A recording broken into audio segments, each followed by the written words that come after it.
할렐루야. 하나님의 은혜와 평강이 오늘 말씀을 나누는 저와 여러분 가운데 함께 하시기를 소망합니다. 보이시던 분들이 많이 안 보이십니다.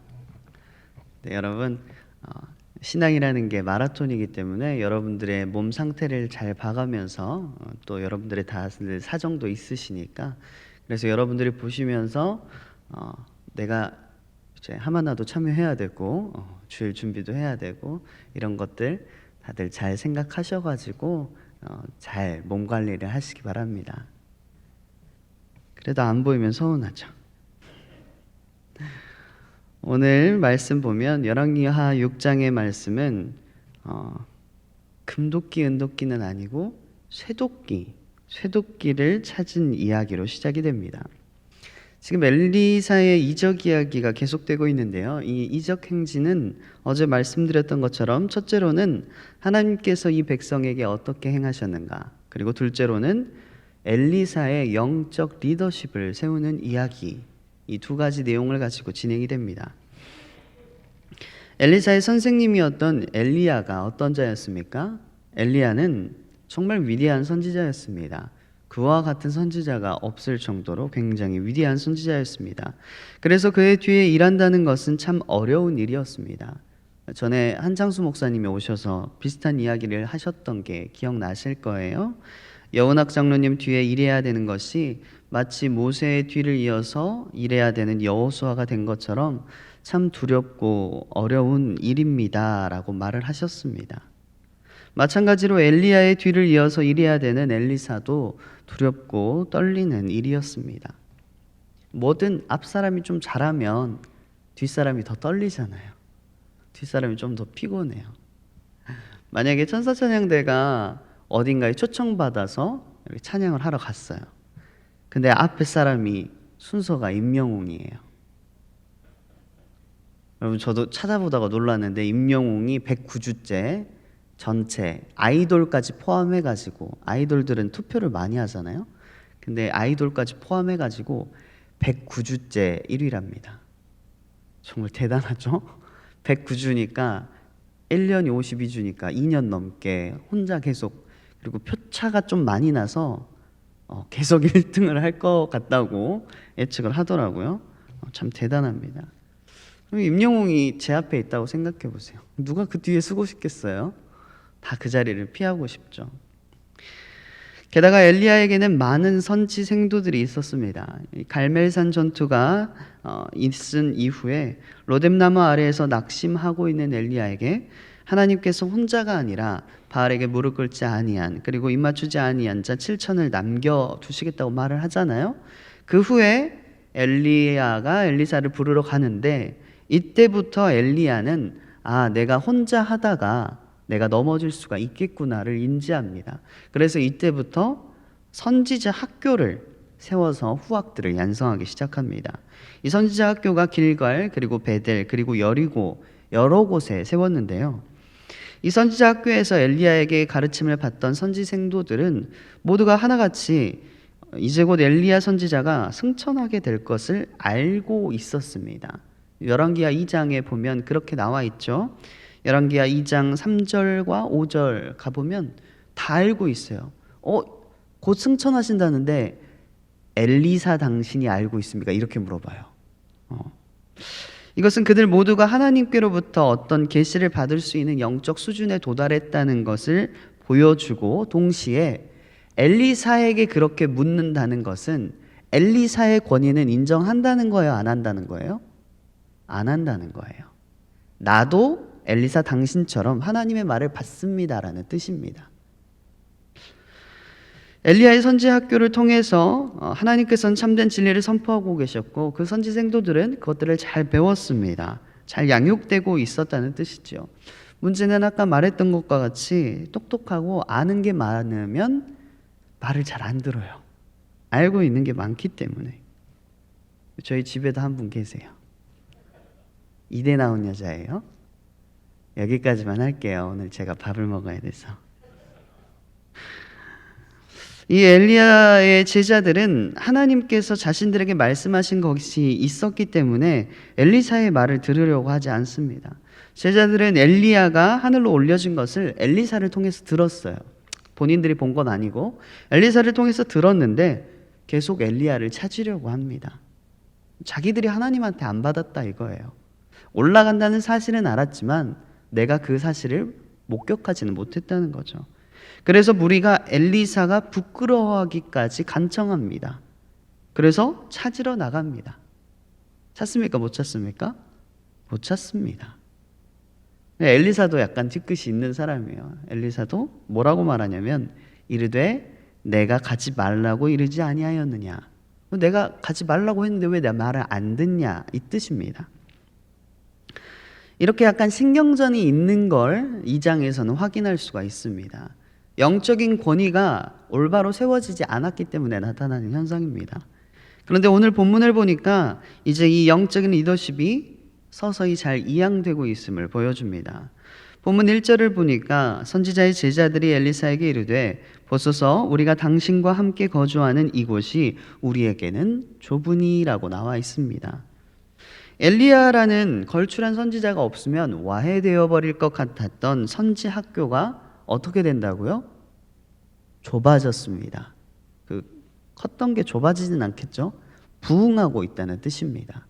더 많은 사람들이 모여서 엘리사에게 배우러 오기 때문에 이곳이 우리에게는 이제 좁아졌다고 표현하는 것입니다. 이것만 보아도 엘리사가 엘리야의 빈자리를 차고 넘치도록 세우고 있음을 알 수가 있습니다. 2절에도 보니까 생도들은 엘리사의 허락을 받습니다. 그리고 허락만 받는 것뿐만이 아니라 함께 가자고 엘리사를 청합니다. 3절에 보면 청하건대 당신도 종들과 함께 가소서. 이 함께 가자고 청하는 이 행동은 가서 같이 집을 지어달라는 뜻이 아닙니다. 존경의 표현입니다. 사사기에서 바락이 드보라에게 동일하게 말을 하죠. 출정할 때 드보라를 청하잖아요. 만일 당신이 가지 아니하면 내가 가지 아니하려니와. 당신이 함께 가면 내가 가서 싸워서 이기겠나이다. 이건 드보라 보고 싸워달라는 뜻이 아니고 드보라 당신이 우리의 머리이고 당신이 가는 곳에 우리가 가고 당신이 우리의 리더입니다를 표현하는 극존칭의 표현이에요. 그래서 당신을 청하여서 이것을 하겠나이다. 당신이 우리의 머리입니다 라고 말을 하는 것입니다. 4절에 보니 드디어라는 단어가 보이죠. 드디어 영적인 리더십이 훌륭하게 이양되었고 안정화되었다는 것을 나타냅니다. 그런데 이때 한 사건이 일어납니다. 5절에 보면 한 사람이 나무를 벨 때에 쇠도끼가 물에 떨어진지라. 영어 성경을 보니까 이 부분이 X헤드라고 돼 있어요. 나무 배보신 분들은 알죠? 다 모르실 것 같아서 제가 도끼는 아니에요, 여러분. 도끼가 이렇게 생겼다고 보면 여기가 머리예요. 이 부분이 쇠붙입니다. 이 부분으로 나무를 치는 거예요. 쇠로. 그래야지 나무가 잘 잘리겠죠. 근데 지금 이 부분이 날아간 거예요. 도끼의 머리 부분. 그 도끼 머리 부분이 지금 쇠붙이 부분만 날아간 것입니다. 그러면 우리가 알 수 있죠. 아니 어떻게 도끼를 들고 가다가 이렇게 팍 떨어뜨릴 수가 있지라고 생각하는데 그게 아니고 이 사람은 선지생도로서 굉장히 성실하게 일했습니다. 되게 열심히 일하고 있었는데 도끼로 나무를 열심히 찍고 있는데 앞부분, 도끼의 쇠 부분이 헐거워진 거예요. 그래서 그 앞부분만 튀어서 날아간 겁니다. 다행히 이 사람은 다치지 않았지만 그것이 물에 빠졌습니다. 그리고 그것은 빌려온 것이었습니다. 이 사람은 이 도끼 하나를 소유하지 못한 굉장히 가난한 사람이었습니다. 그 가난한 사람을 위해서 엘리사는 그 도끼 머리 부분을 떠오르게 만들었습니다. 이 부분을 보면 엘리사가 일하는 방법이 보입니다. 하나님께서 우리에게 어떻게 역사하시는지를 보여줍니다. 여러분, 이건 무슨 공식 같은 건 아닙니다. 성령께서는 어디든지 자유롭게 임하실 수 있습니다. 그런데 엘리사에게는 그런 능력이 있어요. 빠진 것을 버리고 새 것으로 만들어줄 능력도 있습니다. 그런데 굳이 거기가 어디냐고 물어보고 거기에 나뭇가지를 꺾어서 던지고 거기에 떠오른 것을 건져주지 않아요. 이 사람을 통해서 손으로 건져내게 합니다. 이런 복잡한 절차를 거치는 것은 그것이 우리에게 가르쳐 주는 것이기 때문입니다. 우리도 예배에 형식이 있고 기도에도 영광과 감사와 회개와 간구와 중보 이런 순서들이 다 들어가잖아요. 이것들과 같습니다. 형식이 일에 도움을 줄 수 있고 일을 배우는 자들에게 명확하게 이렇게 해야 된다를 알려줄 수 있기 때문입니다. 지금 이 문제가 일어났을 때 옆에 누가 있지요? 그렇습니다. 선지 생도들이 다 있는 거예요. 자, 엘리사는 이 선지 생도들에게 어떻게 무엇을 가르쳐 주냐면 문제가 생겼을 때 하나님 앞에 이렇게 해결해라의 순서를 보여주는 것입니다. 이게 삶으로 가르치는 것이지요. 문제가 생긴 사람을 대했을 때 그리고 그 문제를 대할 때 어떻게 하나님의 사람이 이 일들을 해결해 나가는지를 직접 보여주는 것입니다. 그래서 첫째로는 어디에 빠졌는가라고 물어봅니다. 이것은 사건의 경위와 현재의 상태를 확인하는 것입니다. 이것들은 우리도 마찬가지지요. 지금 어려움이 생기고 마음에 병이 생기고 몸이 아프다면 언제 무슨 일로 그렇게 되었는지를 분명하게 확인해야 됩니다. 그것부터 시작되었으니까요. 두 번째로는 나뭇가지를 베어 물에 던집니다. 이 행동은 참 무슨 일인가 싶습니다. 그런데 이 행동은 하나님의 은혜가 어디에 임해야 하는지 정확하게 표시를 하는 것입니다. 하나님 정확하게 이 부분입니다. 제가 이 부분이 약합니다. 이곳에 하나님의 은혜가 필요합니다. 라고 말하는 것입니다. 그리고는 그 떨어졌던 그곳에 나뭇가지를 던집니다. 이것은 그 사건이 일어났던 곳에 비슷한 것으로 마킹, 표를 하는 거예요. 그리고 그 자리에 다시 한번 가보는 것입니다. 문제가 생겼을 때는 그 도끼의 머리 부분이 빠졌을 때는 혼자였습니다. 그런데 이번에는 누구와 함께입니까? 엘리사와 함께입니다. 이것은 우리에게도 마찬가지로 문제가 생겼을 때 그때는 혼자였지만 이제는 주님과 함께 그 자리에 다시 가보는 것입니다. 좀 익숙하지요? 이런 것들은 지금 심리학에서도 심리치료에서도 굉장히 많이 사용되는 것입니다. 이것을 대면치료나 트라우마의 극복 방법 중 하나로 인지행동치료나 지속적 노출치료라고 배웁니다. 그러니까 내가 어떤 트라우마가 있어서 굉장히 괴로워하는 일이 있다면 그걸 비슷하게 반복해서 경험해보게 하는 것입니다. 물론 심리학에서는 그리고 마음을 치료하는 곳에서는 주님과 함께 그 사건의 현장에 가는 것이 아니라 주치의와 함께 갑니다. 자기를 고쳐주시는 그 의사분과 함께 가보는 것이죠. 효과가 있습니다, 여러분. 그 사람과 담당의와 함께 가도 효과가 있는데 하물며 우리의 치유자이고 우리의 창조자이신 하나님과 그 자리에 가본다면 그 사건을 바라보게 된다면 어떻게 되겠습니까? 진짜 어떻게 되겠습니까? 낫겠지요. 낫지 못할 것이 없습니다. 어제도 하마나가 끝나고 마음이 힘든 분이 기도를 받고 가셨어요. 정국진 목사님도 말하는데 요즘 청년들 아픈 사람들 정말 많다고 하지요. 마음이 모두 다 아픕니다. 여러분 저도 그랬어요. 제가 과도하게 기뻐하는 것은 그것을 치유하려고 스스로 노력하는 것입니다. 안 아픈 사람 없습니다. 그것을 여러분들이 나으려고 노력을 하셔야 됩니다. 마음이 아프신 분들이 참 많습니다. 근데 그럴 때 이렇게 해보세요. 처음에 일이 어떻게 되었는지 그 시작점을 찾아가세요. 아직 불안하거나 용기가 필요하신 분들은 믿음의 동역자나 자기가 정말 사랑하는 사람과 그 자리에 함께 가보는 것이 좋습니다. 그리고 조용하게 하나님과 이야기해 보세요. 하나님, 제가 이랬어요. 하나님, 제가 이제 어떻게 해야 되죠? 하나님, 저에게 말씀해 주세요. 라고 하나님과 조용히 이야기해 보세요. 그리고 마지막으로 세 번째, 엘리사는 너는 그것을 집으라라고 명령합니다. 그 도끼 머리가 둥둥 떠 있는데 그것을 손으로 잡으면 어떻게 되죠? 다칠 수 있습니다. 도끼라는 것이 날카롭잖아요. 나무를 베야 되니까.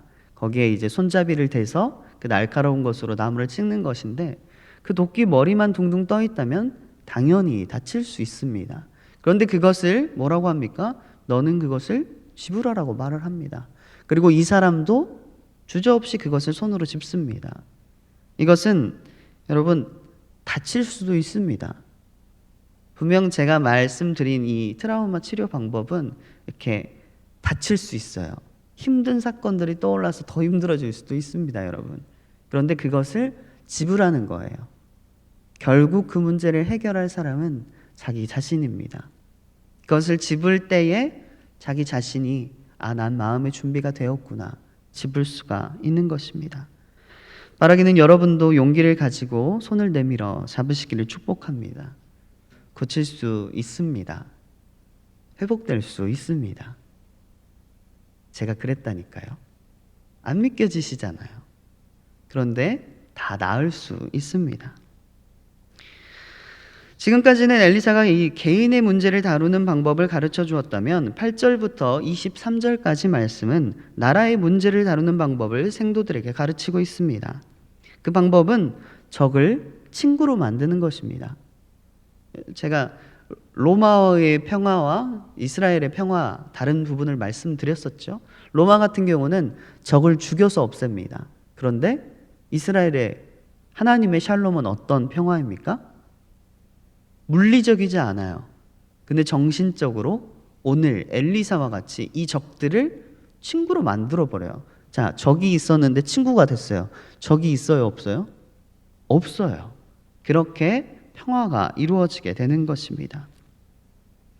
하나님의 샬롬이 그들 가운데 퍼지면 싸우지 않아도 되는 것이지요. 여기까지가 생도들을 가르치며 보여준 하나님의 진리를 삶으로 보여주는 부분입니다.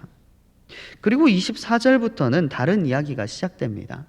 여러분들 보시면 알겠지만 다시는 이스라엘 땅에 들어오지 못하니라. 다음 문장이 뭡니까?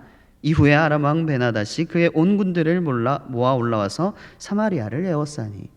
너무 다른 구절 두 개가 붙어 있어요.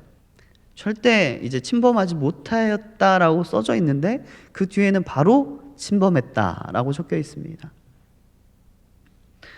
전혀 다른 이야기가 시작되고 이 이야기는 7장까지 이어집니다. 그래서 보통은 이 이야기면 7장으로 연결돼야 되지 않을까? 시간이 다르니까 일어날 수는 있지만 장수가 달라져야 될 것 같은데 라는 생각을 하기가 쉽습니다. 그런데 왜 한 장, 왜 6장에 넣어 놓냐면 엘리사의 가르침이 아직 끝나지 않았기 때문입니다. 엘리사는 이 사건을 통해서 선지 생도들에게 계속 가르쳐 줄 이야기가 있습니다. 그것은 엘리사는 능력이 있었습니다. 그렇지요? 오늘 본문을 봐도 엘리사는 능력이 충분합니다. 이 아람 왕의 군대들을 다 없애버릴 만큼요. 그들의 눈을 가리어서 그들끼리 자중질환이 일어나서 다 망하게 할 수 있는 능력이 있습니다. 그런데 어떻게 합니까? 그냥 둡니다. 왕이 엘리사에게 화난 부분은 이것입니다. 그 전까지 엘리사가 알려주고 가르쳐주고 지켜 보호해 줬는데 왜 이번에는 안 보호해 주느냐 이겁니다. 그래서 엘리사 당신이 능력이 있는데도 불구하고 왜 하지 않습니까? 당신은 직무유기이고 태만한 자입니다. 당신 때문에 우리가 이렇게 되었습니다 라고 엘리사의 목을 치려고 하는 것이지요. 여러분 이게 맞는 일입니까? 우리는 종종 그럴 때가 있습니다. 하나님 왜 제게 이런 일을? 곰곰이 생각해 보면 내가 그렇게 했기 때문에 그 일이 나에게 당도할 때가 있습니다. 물론 하나님께서 막으실 능력이 있지요. 그런데 왜 하나님 때문에는 아닙니다, 여러분. 나의 죄로 인하여, 나의 실수로 인하여 그것이 내 앞에 당도했을 때 왜 하나님 나에게 이런 일을? 이게 아닙니다. 마찬가지의 일을 지금 이스라엘 왕이 엘리사를 죽이려는 행동으로 보여줍니다. 중간에 이 불행한 여인이 얼마나 마음이 절절한 이야기를 합니까? 참 마음이 아프죠. 그런데 이 모든 것들을 알고 있는 엘리사는 얼마나 더 괴로웠습니까? 그는 정말 괴로웠겠지요. 하나님 이걸 될 수 있으면 이 잔을 우리에게서 건너가게 하옵소서라고 기도했겠지요. 그런데 하나님의 뜻과 의지, 그것을 알고 있기 때문에 엘리사는 너무나도 괴로웠지만 그 일을 막을 수가 없었고 지켜보아야 했습니다. 그것이 하나님의 뜻이고 그것이 바로 선지자가 인내해야 할 부분이기 때문입니다. 이것을 삶으로 선지 생도들에게 가르쳐 주는 것입니다. 얘들아, 너희에게 권능이 있고 너희에게 하나님이 있어도 너희들이 참고 기다려야 되는 부분이 분명히 있다를 너무 괴롭지만 이 사건으로 지켜보면서 가르쳐 주고 있는 것입니다. 때로는 우리도 이런 자리에 서고는 합니다. 내가 정말 사랑하는 사람이 하나님이 없는 삶을 살고 있을 때, 그럴 때 있지 않습니까? 근데 그거를 지켜봐야만 한다는 게 너무 마음이 아픕니다. 그런데 다행히도 우리는 성령 시대, 예수 그리스도께서 이미 오신 시대에 살고 있습니다. 여러분들은 참고만 있지 않아도 됩니다. 하나님께서 우리에게 구원의 이름 예수 그리스도를 주셨기 때문입니다. 복음을 전할 수 있기 때문입니다. 여러분이 생각하시기에 그가 정말 귀하고 존귀하고 나에게 정말 사랑스럽다고 생각되신다면 참지 말고 전하시기를 축복합니다. 특별히 오늘 엘리사가 선지 생도들을 가르치는 것처럼 우리도 삶으로 우리가 속해 있는 모든 곳에 예수 그리스도의 이름을 전하고 가르치시는 우리 모두 되시기를 축복합니다. 함께 기도하시겠습니다. 사랑이 풍성하신 하나님, 오늘 말씀을 통하여 우리를 가르치시니 감사합니다. 우리도 엘리야와 같이 삶으로 하나님을 가르칠 수 있는, 하나님의 말씀을 보여줄 수 있는 자들이 될 수 있도록 우리의 삶을 주장하여 주시옵소서. 귀한 예물 올리는 손길이 있습니다. 받으시고 흠양하여 주시옵소서. 모든 것 주님께 의지합니다. 우리에게 오셔서 삶으로 우리를 가르치신 예수 그리스도 이름으로 기도드립니다. 아멘.